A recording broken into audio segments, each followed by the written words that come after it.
Bon, mesdames, messieurs, merci d'être là. Et donc, ce matin, nous voulions, avec nos deux groupes parlementaires, avec leur président et puis avec leurs deux responsables sur ce texte retraite, vous présenter nos propositions. Et vous dire d'abord en introduction quels sont les principes qui nous ont guidés. Le premier de ces principes, il est assez évident, en tout cas, il devrait l'être pour tout le monde. C'est celui de garantir à chacune et à chacun une vie digne jusqu'à la fin de ses jours. Il n'est pas imaginable que dans l'une des 7 plus grandes puissances mondiales, on puisse encore avoir aujourd'hui des parents qui mendient auprès de leurs enfants, de leurs proches, leur capacité à vivre dignement jusqu'à la fin de leurs jours. Le deuxième de ces principes, il est celui de la valorisation du travail. Voilà des années qu'on nous dit qu'il faut revaloriser la valeur travail. Comment la revaloriser si on ne reconnaît pas ce travail, et y compris en acceptant l'idée que la retraite est un salaire différé et qu'elle permet à celles et ceux qui ont fourni leur force de travail pendant une vie entière, qui ont contribué à la richesse de ce pays, ne soient pas reconnus à leur juste valeur. Cette reconnaissance de la valeur travail, c'est aussi la reconnaissance de l'effort et donc de la pénibilité. Chacun a en tête, ici, comme dans la société française, le fait que nous ne sommes pas égaux non plus devant le travail et qu'il n'est pas tout à fait identique de se retrouver dans une situation où on tient un marteau-piqueur tous les jours ou, comme vous, quand on tient un crayon ou quand on est parlementaire, pour prendre des exemples qui vous parleront. Et donc, nous voulons évidemment que soit reconnue pleinement la pénibilité, parce que voilà depuis quelques mois que le gouvernement nous sert une rengaine qui a d'abord été une rengaine entendue et peut-être même acceptée, qui était l'idée qu'il fallait un régime universel. Nous sommes le pays de l'égalité. Et donc il y avait une certaine forme d'évidence à rappeler que un régime doit être universel pour pouvoir permettre de s'adapter à tous et dans les mêmes conditions. Mais justement, la question, elle est là. Est-ce qu'un régime universel est un régime qui est forcément juste? Je viens de le dire, un système unique, face à des situations qui sont très différentes, il produit non pas de l'égalité, mais de nouvelles inégalités. Et donc, nous avons évidemment la volonté d'y remédier. Ce n'est pas une réforme technique, ce n'est pas simplement une question technocratique, c'est d'abord une question politique, une question qui doit nous amener à nous poser une question simple. Quel est le monde, quelle est la société dans laquelle nous voulons vivre? Et donc c'est ainsi que nous avons envisagé, et vous le verrez dans quelques instants avec Boris et Monique qui présenteront nos propositions, voilà comment nous avons envisagé les choses, en donnant, je l'espère, le souffle nécessaire pour que chacun comprenne que nous avons derrière ce projet-là aussi une vision de ce que va être la vie ensemble. Ce n'est pas une réforme uniquement technique, mais c'est aussi, malgré tout, une réforme technique. Et là, je dois dire que nous sommes dans un moment assez inédit. Voilà qu'on nous promet une réforme systémique, une révolution, un basculement d'un régime à un autre. Et ce basculement, on nous demande de le faire sans aucune donnée précise. Nous n'avons eu aucune évaluation de ce que seraient les conséquences pour les individus eux-mêmes. Et vous l'avez compris, sur le financement, personne ne sait comment cette réforme sera financée. Valérie Rabault a adressé un courrier hier au Premier ministre, qu'elle vous restituera dans quelques instants, et qui énumère nombre de questions qui doivent se poser à chacun d'entre nous. Aucun parlementaire digne de ce nom ne pourrait, ne devrait pouvoir approuver une réforme dont il ne sait rien. Aucun d'entre nous ne devrait accepter l'idée qu'un parlementaire peut voter les yeux fermés et en même temps voter un chèque en blanc à un gouvernement auquel il faudrait faire une confiance, c'est le cas de le dire, aveugle, alors même que c'est ce gouvernement qui, entrant en fonction, a été celui qui a ponctionné les retraités à 2 reprises, à la fois via la CSG et via la désindexation de leurs pensions. Ce sera dit aussi après moi, ce texte est un texte qui présente beaucoup d'inconnus et qui renvoie très largement aux ordonnances. Et là aussi, ça pose un problème démocratique. Mais Valérie le dira après moi, donc je n'approfondis pas. Simplement, ce texte-là vient après d'autres textes. Il n'est pas le premier à détricoter notre modèle social. Et Patrick Kanner rappellera quel est le contexte dans lequel cette réforme intervient. Ce gouvernement a de la suite dans les idées. Et le moins que l'on puisse dire, c'est qu'il trace sa route toujours dans le même sens, toujours en faveur des plus privilégiés. Ce fut le cas avec la réforme fiscale. Ça a été prolongé à travers la loi Pacte, et qui n'est pas sans lien avec la réforme des retraites. Ça s'est prolongé encore avec la question de l'assurance chômage. Et là encore, ça n'est pas sans lien avec les conséquences qui seront induites pour tous ceux qui ne seront plus indemnisés et qui ne pourront plus cotiser. Et donc, Patrick y reviendra. Et donc, nous avons voulu vous montrer ce matin qu'une autre réforme est possible. Nous ne sommes pas de ceux qui disent qu'il faudrait en rester au statu quo. Évidemment, il n'y a pas de système absolument parfait, même si le système que nous connaissons est un système qui, en Europe, est celui qui garantit le fait d'avoir le moins de retraités pauvres, mais il en reste. Et donc, la seule question qui devrait se poser à chacune et chacun d'entre nous, c'est non pas comment est-ce qu'on arrive à prendre à Paul pour donner à Jacques, mais comment est-ce qu'on fait pour que dans les circonstances que nous connaissons, on fasse en sorte qu'il n'y ait pas de régression et qu'on puisse faire progresser ensemble de ce pays. Ça sera dit aussi par Boris et par Monique, mais nous sommes dans un moment qui est une opportunité historique. En 2024, le fameux trou de la Sécu sera intégralement remboursé. C'est une première. Et donc, la question du financement, qui nous est posée aujourd'hui comme un espèce de préalable, une forme de peur qu'il faudrait agiter pour dire à tout le monde « dépêchez-vous, parce que si vous ne votez pas à cette réforme, ce sera pire après », la réalité est très différente, c'est que pour la première fois, nous avons la possibilité de réfléchir à un système qui permette d'aller plus loin que nous ne l'avons fait jusqu'ici.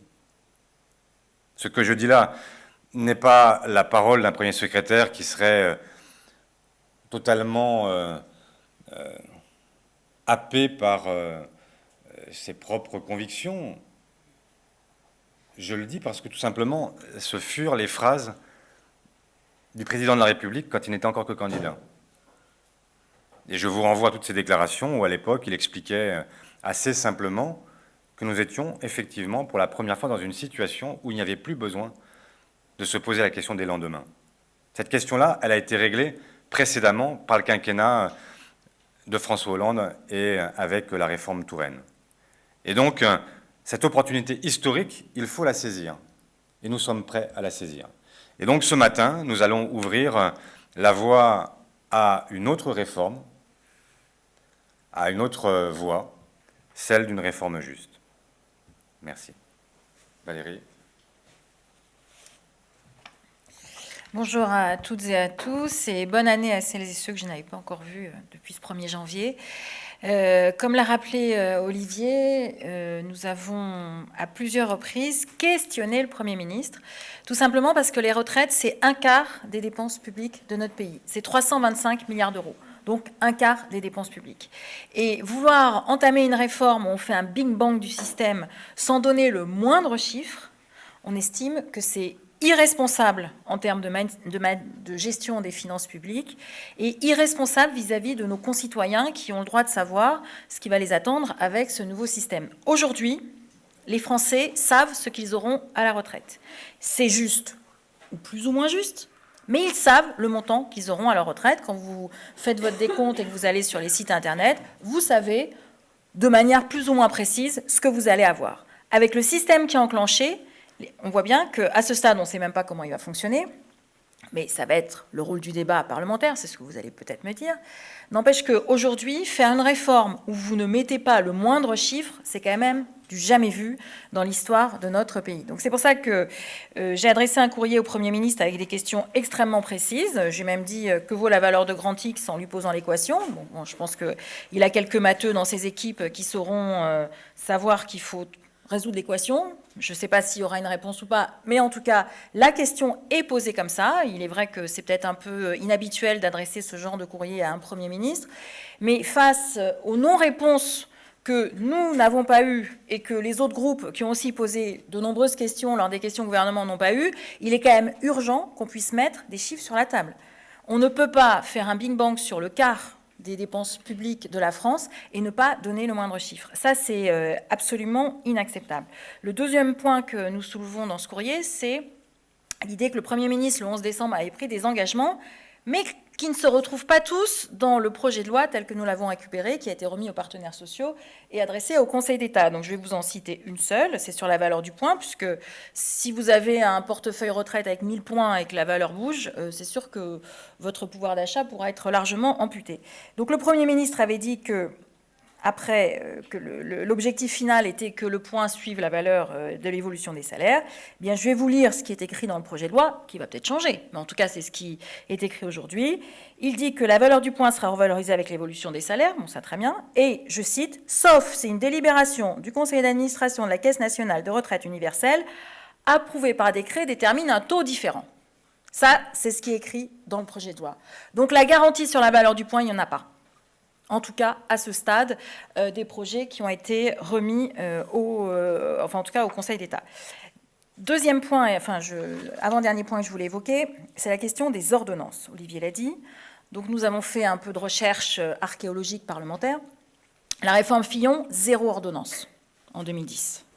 La réforme Touraine, 2014, 2 ordonnances, dont une qui visait à dire qu'il faut qu'on adapte le système à Saint-Pierre-et-Miquelon et à Mayotte, donc ce qui n'est pas non plus une ordonnance d'une ampleur phénoménale.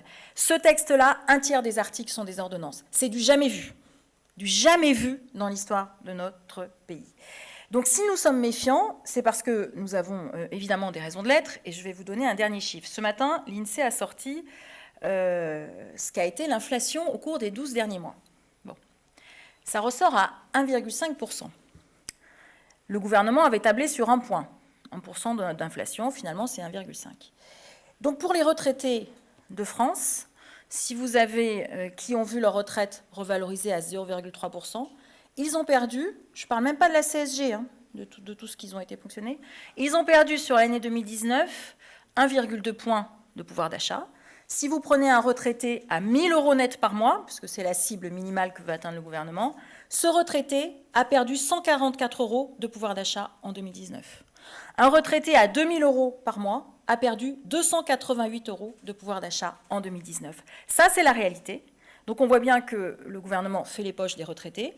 Par conséquent, nous serons très vigilants sur cette réforme, parce qu'il n'est pas question que les futurs retraités soient ceux aussi à qui on fait les poches. Donc vous avez une copie de la lettre, si vous la souhaitez, que nous pouvons vous distribuer. Merci. On va la distribuer, naturellement. J'étais très mauvais en maths, donc X égale Y, tout ça sera extrêmement intéressant. Merci à Olivier, merci à Valérie pour ces propos liminaires. Que vous dire d'un objet législatif non identifié ? C'est un peu ça qui est devant nous aujourd'hui. Dans le cas d'une procédure accélérée, où il n'y a pas d'étude d'impact maîtrisée et maîtrisable aujourd'hui.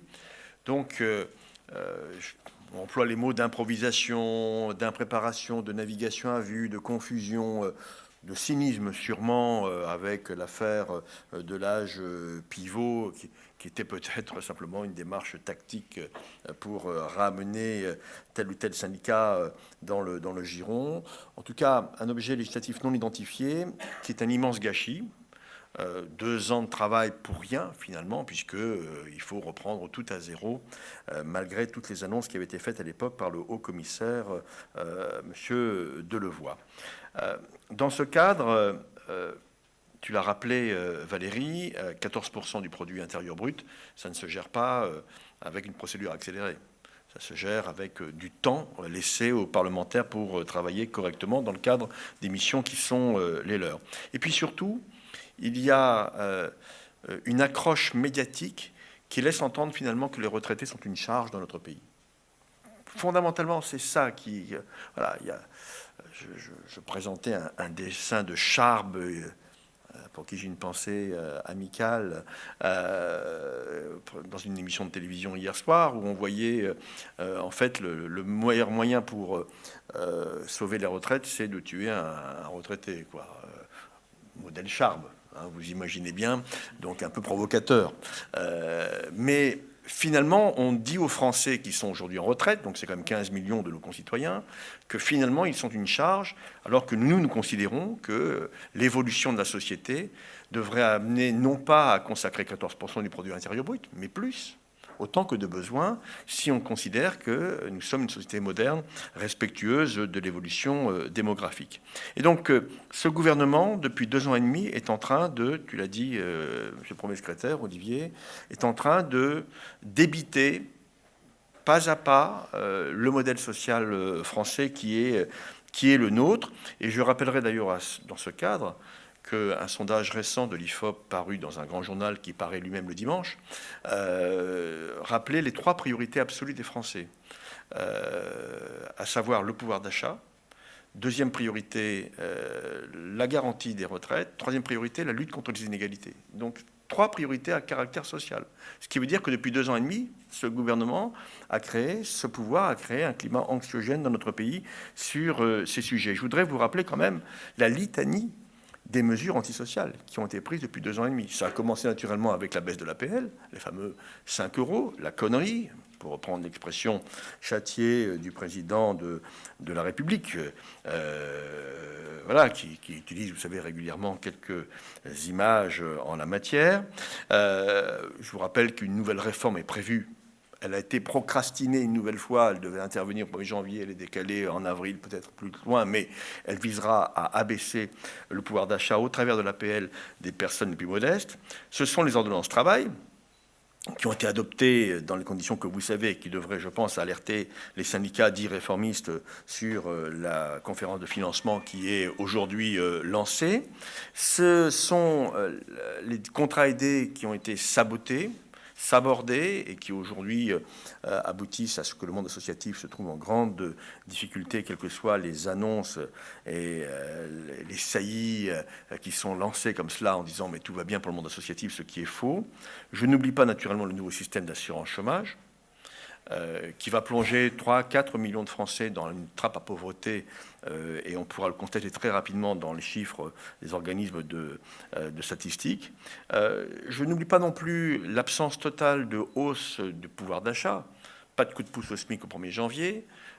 Pas de coup de pouce pour les allocations sociales dans le cadre du budget de la Sécu, je dirais même moins qu'un coup de pouce, c'est une dégradation puisque c'est une augmentation de 0,3% par rapport au 1,3% d'inflation évoqué par Valérie Rabault. C'est aussi la stagnation du point des fonctionnaires, 5 millions de nos concitoyens fonctionnaires qui ont eu leur dernière augmentation de points en février 2017 et l'inflation a continué à courir d'ici là. Donc 2 ans et demi de régression sociale, et je m'arrête là, et j'aurai d'autres exemples à vous donner, 2 ans et demi de régression sociale, et cette réforme des retraites s'inscrit dans cette logique. Il y a donc une cohérence dans les choix politiques de ce gouvernement que nous voulons dénoncer par les contre-propositions qui vont vous être présentées dans un instant par Monique Lubin et par Boris Vallaud. Situation de dégradation, climat anxiogène, je ne sais pas où va le gouvernement, nous ne savons pas où va le gouvernement. Aujourd'hui, il y a un climat de défiance, un climat d'anxiété, un climat qui crée les mouvements que nous connaissons aujourd'hui et qui est extrêmement mauvais, je le pense, pour le fonctionnement de notre démocratie. Pour être très clair, au jour d'aujourd'hui, dans cette démocratie à l'état gazeux, comme le dit souvent Gilles Finkelstein, patron de la Fondation Jean Jaurès, eh bien, il y a un bloc solide qui s'appelle le Front National. Et le Front National bénéficie aujourd'hui, manifestement, sans rien faire, de cette dégradation du climat social, de cette forme de désespérance qui est instaurée comme un principe ultralibéral par le gouvernement actuel et que nous dénonçons. Monique ? Bonjour à tous. Donc, moi, je pense qu'avant d'aborder ce que seront nos propositions, je préfère appeler ça des axes de travail parce que il faudra aller dans des propositions qui seront nombreuses et concrètes certainement dans les semaines à venir. Et nous avons plutôt défini des axes qui seront les piliers de nos propositions. Je pense qu'avant, il faut poser quelques préalables. Déjà, le premier, c'est que pour nous, une réforme des retraites ne peut être qu'une réforme synonyme de progrès social. Or, aujourd'hui, on nous explique que cette réforme est synonyme de progrès social. Lorsque nous regardons de près et que nous voyons comment les retraites seront calculées sur une carrière complète au lieu des 25 meilleures années, comment certains points qui sont attribués, quand je dis points, je ne parle pas de ceux de la future réforme, certaines conditions aujourd'hui qui sont attribuées aux mères de famille seront modifiées et pas dans un axe de progression. Comment les pensions de réversion seront attribuées à un âge très éloigné de ce qu'il est aujourd'hui. Ça ne peut pas être une réforme de progrès social. Donc nous, ce que nous posons en préalable, c'est que cette réforme doit être synonyme de progrès social. Ensuite, nous avons instauré quelques lignes rouges. Et ces lignes rouges, bien évidemment, conduisent aux axes de propositions que nous ferons. La première des lignes rouges, c'est aucun recul de l'âge, ni âge pivot, ni âge légal. Pourquoi je précise âge légal ? Parce que malgré toutes les promesses qui nous sont faites depuis 2 ans par le président de la République lui-même, qui a toujours dit qu'il ne toucherait pas à l'âge légal, eh bien hier soir, nous avons clairement entendu que l'âge légal était remis en question. Moi, je considère qu'il s'agit d'un chantage qui est fait aux partenaires sociaux. En clair, si vous n'êtes pas capable de trouver les conditions d'un âge pivot d'ici la fin avril, nous sommes capables encore de retarder l'âge légal, ce qui, bien évidemment, libérerait les fameux 12 milliards que le gouvernement souhaite économiser d'ici 2027. Donc, nous sommes clairs, nous ne voulons ni âge pivot, ni recul de l'âge légal. Et pourquoi nous ne voulons pas d'âge pivot ? Parce qu'il est évident qu'en l'état actuel des choses, un âge pivot contraindrait ceux qui arrivent à 62 ans avec tout leur trimestre, c'est-à-dire avec la possibilité de bénéficier d'une carrière, d'une retraite à taux plein, les contraindrait à travailler 2 ans de plus ou à se passer de 10% du montant de leur retraite, quand on sait qu'il s'agit la plupart du temps de salariés qui ont commencé à travailler tôt, forcément, parce que si vous arrivez à 62 ans avec vos 42 années de cotisation, c'est que vous avez commencé à travailler au minimum à 20 ans, qui ont eu, pour la plupart du temps, qui ont eu les métiers les moins gratifiants, on va dire, notamment financièrement et physiquement difficiles. Il ne nous paraît absolument pas possible de demander à ces personnes-là de travailler 2 ans de plus ou de sacrifier 10% du montant d'une retraite qui sera, par essence, pas très élevée. C'est pour ça que nos propositions, notamment financières, doivent concourir à faire que nous puissions maintenir l'âge légal de retraite à 62 ans, mais également un départ pour les carrières les plus longues et avec des travaux les plus pénibles, comme c'est le cas actuellement, à 60 ans. Et le dernier préalable que je souhaiterais poser, c'est la situation des femmes. On nous explique que cette réforme sera synonyme de progrès social, surtout pour les femmes. J'ai beaucoup cherché à comprendre comment on pouvait affirmer une telle chose. Pour moi, ce sera exactement l'inverse. De toute façon, il faut poser là aussi un préalable. Les retraites des femmes seront meilleures lorsque leurs salaires seront meilleurs.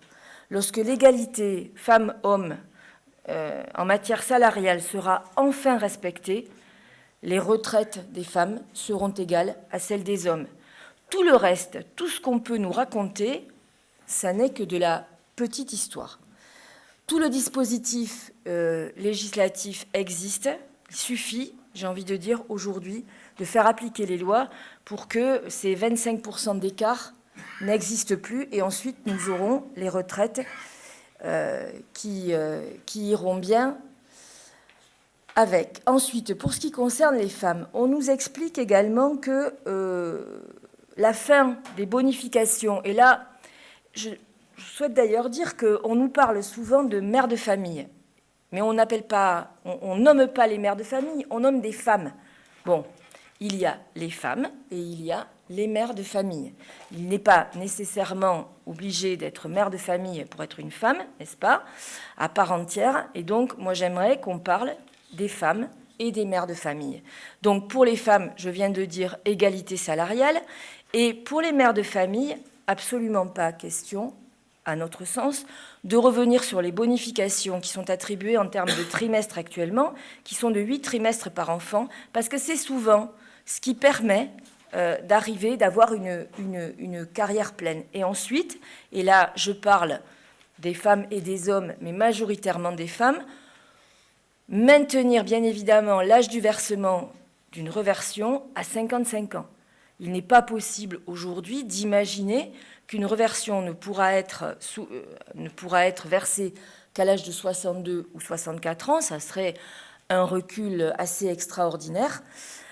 Voilà ce que je voulais dire en règle générale sur les femmes, et surtout vraiment répéter à quel point tout cela pour les femmes est plutôt synonyme de régression sociale. Quant aux carrières heurtées dont on nous parle pour les femmes, elles concernent bien évidemment les femmes et les hommes qui sont tous dans une grande précarité.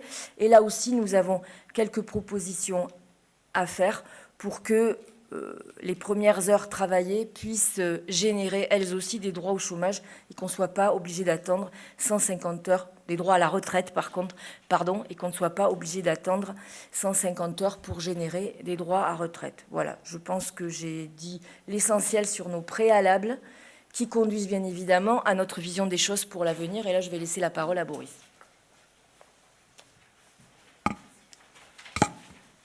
Merci. Monique, peut-être revenir sur ce qu'a dit Olivier en disant qu'il y avait une chance historique de faire une réforme juste et pas juste une réforme. On a un gouvernement qui a un mantra, c'est la réforme, qu'ils confondent d'ailleurs souvent avec la liquidation.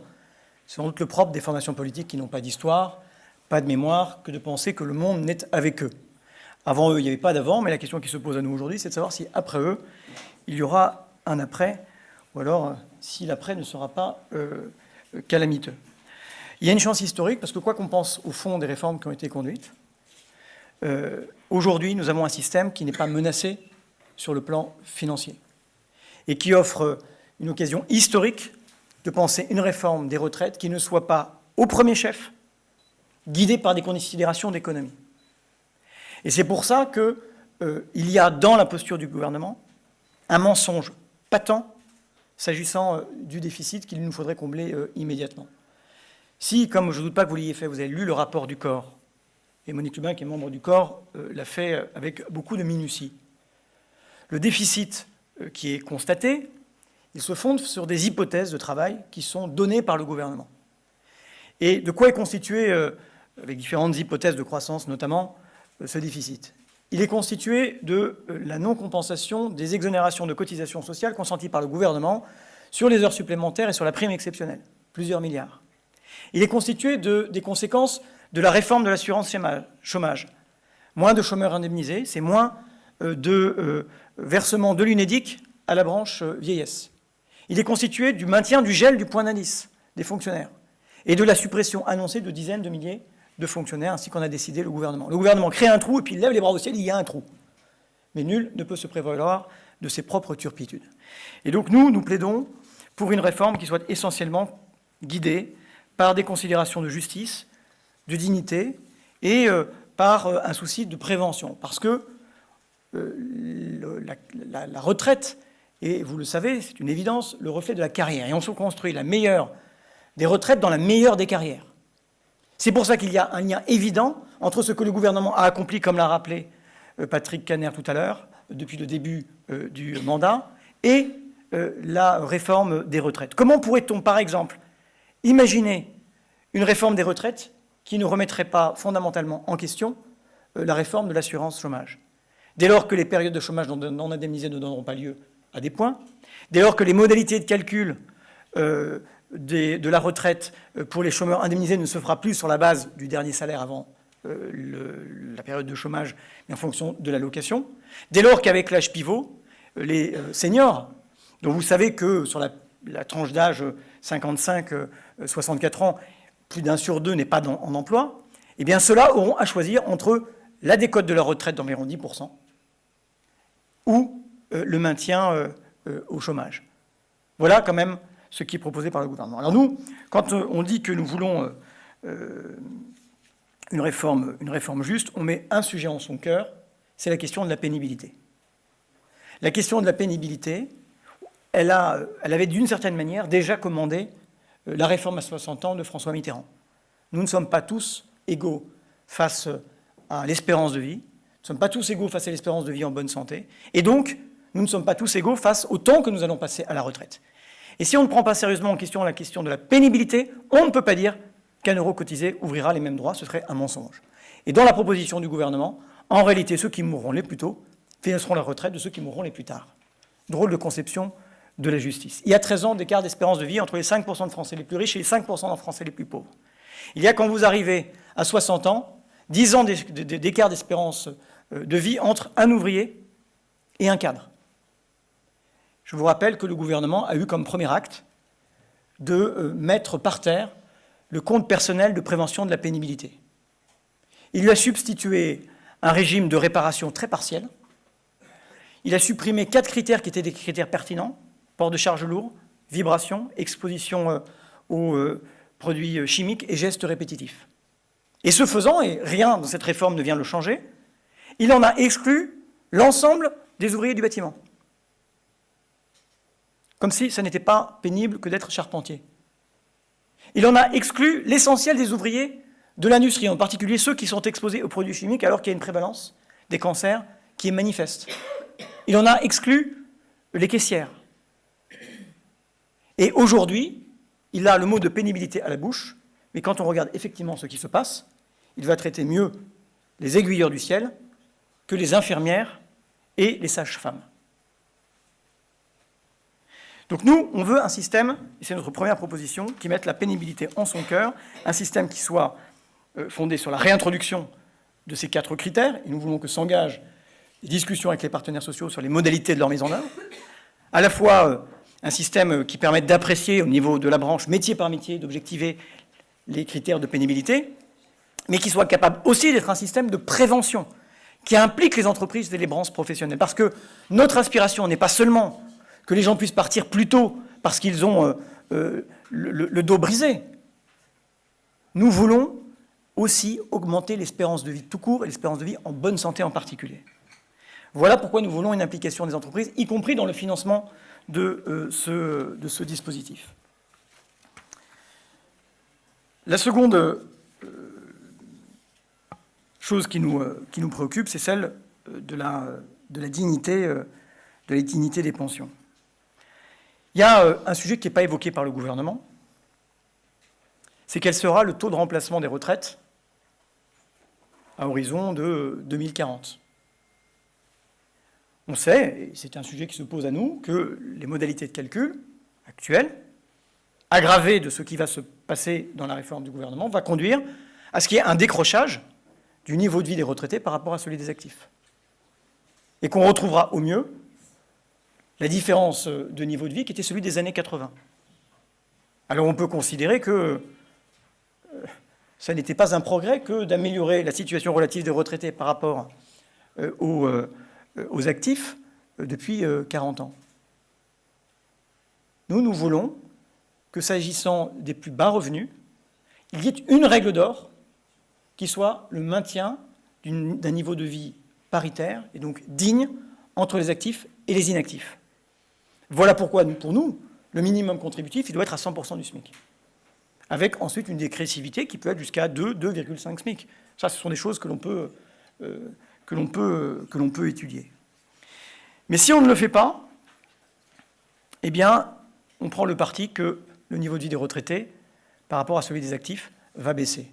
Et il ne faut pas compter, comme l'a bien précisé Valérie Rabault, sur les bons mots du gouvernement qui dit « mais vous inquiétez pas, le point va être indexé sur les salaires ». Parce que la réalité, c'est qu'avant 45, ce sera un mix entre salaire et inflation. Et après 45, vous avez vu, Valérie a lu exactement ce qui est dans la loi, ça pourra être totalement remis en question. Et puis les pensions elles-mêmes, elles sont fixées sur l'inflation. Ce qui est bien le cas aujourd'hui, mais nous savons aussi que ce n'est pas parce que c'est inscrit dans le Code de la Sécurité sociale que le gouvernement peut se dispenser de faire des mauvaises manières aux retraités comme il l'a fait, qui ont perdu du pouvoir d'achat. La dignité des pensions est le deuxième axe de notre proposition. Et qui s'accompagne d'une autre chose, qui est la question de la prise en compte des carrières hachées, des carrières discontinues. Pour les femmes, mais aussi pour les hommes. Quand on calcule la retraite sur 40 ans, et que l'on dégrade, par exemple, les conditions de prise en charge des périodes de chômage, qu'elles soient indemnisées ou non, il n'y a pas besoin d'être un grand mathématicien, ce que je ne suis pas, c'est Valérie, notre matheuse dans le groupe, pour comprendre qu'on va y perdre. Donc nous avons besoin que soient mieux pris en compte les périodes de chômage, les périodes d'inactivité, les carrières hachées, qu'on puisse déclencher des droits à la retraite dès la première heure travaillée, tout en conservant ce seuil de 150 heures, parce qu'à 150 heures, vous déclenchez un trimestre, c'est-à-dire que vous validez 2 mois quand vous en avez travaillé un, et donc il faut les deux. Le trimestre, pourquoi on comptait en trimestre? Moi, je n'ai pas fait l'archéologie de la chose, mais il est vraisemblable parce que quand on comptait avec un papier et un stylo, c'était plus simple de compter en trimestre que de compter en heures. Aujourd'hui, il n'y a pas de difficulté à le faire. Ensuite, je l'ai dit, s'agissant des femmes, là aussi, la pension est le reflet de la carrière. Et on est en droit de se demander si c'est à la solidarité nationale, à travers nos cotisations, de financer la réparation des discriminations dont les femmes ont été l'objet de la part des entreprises sur le marché du travail. Et donc, nous pensons qu'au premier chef, c'est sur l'égalité salariale et l'égalité dans le déroulement de carrière qu'il faut porter le fer pour résoudre cette fracture salariale entre les femmes et les hommes, qui est une véritable indignité sur le plan des valeurs républicaines. Une de nos propositions consiste dans le congé paternité, dont, même si je déteste ce mot-là, il ferait partager le, entre guillemets, 12 guillemets, risque maternité, comme disent certains sociologues, entre l'homme et la femme. Il y a des années après un congé maternité, des différences salariales entre les femmes et les hommes qui n'ont pas été surmontées. Et donc là aussi, dans le système de financement, il faut que les entreprises soient non seulement responsabilisées, mais sanctionnées quand il doit. Je ne reviens pas sur la question de la majoration des pensions lorsqu'on a des enfants. Nous préférons, nous, un système forfaitaire par enfant, dès le premier enfant, à un système qui est proportionnel et qui, par définition, parce qu'il est proportionnel, favorise les plus riches. Et puis sur les pensions de réversion, là aussi, il n'est pas concevable d'en reculer le bénéfice et puis d'en priver des femmes veuves divorcées qui auraient passé l'essentiel de leur vie avec le mari et auraient assuré l'éducation des enfants. Voilà ce que je peux dire assez rapidement. Un mot peut-être sur le financement. Dans un système qui prévoit des droits nouveaux, se pose la question de leur financement. Nous avons évoqué tout à l'heure la question du remboursement de la dette sociale. C'est une des pistes de financement que nous pouvons regarder. Nous pouvons nous poser la question de rétablir la parité dans la fiscalité du revenu du travail, du revenu du capital. Ce que le gouvernement a considérablement abîmé depuis le début de son quinquennat. Nous pouvons nous poser aussi la question de cotisations patronales qui soient liées à la question de la prévention de la pénibilité ou de l'égalité salariale. Et puis, il y a les fonds de réserve divers et variés qui peuvent permettre un certain nombre de rattrapages ou de convergences. Ce que l'on peut dire en conclusion, mais on répondra aux questions, c'est que la question de la justice, de la dignité et de la prévention sont les 3 chemins d'une réforme juste, qu'elle n'oblige pas à mettre tout par terre, qu'elle peut être financée de façon responsable. Patrick Kanner posait la question de savoir où le gouvernement allait, en disant que nous ne le savions pas. Mais la crainte qui est la nôtre, c'est que le gouvernement ne le sache pas non plus. Moi, je dois vous dire mon intime conviction sur cette réforme qui s'annonce. A fortiori parce qu'on nous propose un texte à trous, qu'on demande d'un côté aux partenaires sociaux de négocier les conditions du gouvernement, qui ont été durcies d'ailleurs entre la lettre qu'il a adressée aux partenaires sociaux et l'article modificatif qu'il a transféré au Conseil d'État, mais il demande aux parlementaires de négocier les yeux bandés. Et nous savons aussi, nous, depuis 2 ans et demi, ce qu'est le sort réservé au Parlement. La République se consume aussi de la pratique qui est celle de l'exécutif aujourd'hui. Dans moins de 10 ans, nous ramasserons notre système de retraite à la petite cuillère. La question, ce n'est pas de savoir si le gouvernement est réformiste aujourd'hui, c'est de savoir s'il est capable de conduire cette réforme. Et moi, si on doit me poser la question, je répondrai assez simplement qu'il en est parfaitement incapable.